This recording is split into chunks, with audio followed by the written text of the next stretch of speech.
ನಾನು ಹೇಳುವಂತದ್ದು ಎಲ್ಲ ಕೃತ್ಯದ ಮುಖ್ಯ ಉದ್ದೇಶ ನಮ್ಮಲ್ಲಿ ಈ ಎಲ್ಲಾ ಕೃತ್ಯವನ್ನು ಯಾರು ದೇಶದೊಳಗೆ ಮತ್ತು ಈ ಭಯೋತ್ಪಾದಕರು ಯಾಕೆ ಮಾಡ್ತಾರೆ?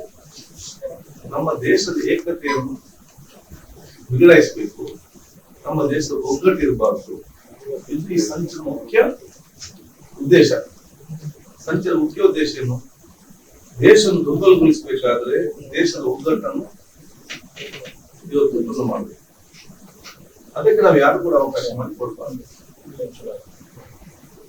ನಾವೇನಾದಕ್ಕೆ ಅವಕಾಶ ಮಾಡಿ ಕೊಟ್ಟರೆ ದೇಶದಲ್ಲಿರುವ ಸಮಾಜದ ಏಕತೆ ಸೋದರತೆಯನ್ನು ನಾವು ಯಾರಾದ್ರೂ ಕೂಡ ಅದನ್ನು ದುರ್ಬಲಗೊಳಿಸಲು ಪ್ರಯತ್ನ ಪಟ್ಟರೆ ಅದು ನಾವು ಈ ಸಂಚುಕೋರರಿಗೆ ನಾವು ಅವರ ಏನು ಯೋಜನೆ ಇದೆಯಾ ಅದಕ್ಕೆ ಅನುಗುಣವಾಗಿ ನಾವು ಇವತ್ತು ಮಾಡೋದ್ರಿಂದ ಆ ಉದ್ದೇಶ ಏನಿದೆ? ಉದ್ದೇಶ ಇಷ್ಟೇ, ದೇಶ ದುರ್ಬಲಗೊಳಿಸಬೇಕಾದ್ರೆ ಇವತ್ತು ಮಾಡಿಕೊಂಡು ಸಮಾಜ ಅಶಾಂತಿ ಉಂಟು ಮಾಡಬೇಕು, ನಮ್ಮನ್ನು ಬಹುಶಃ ಈ ಒಗ್ಗಟ್ಟನ್ನು ಮುರಿಬೇಕು.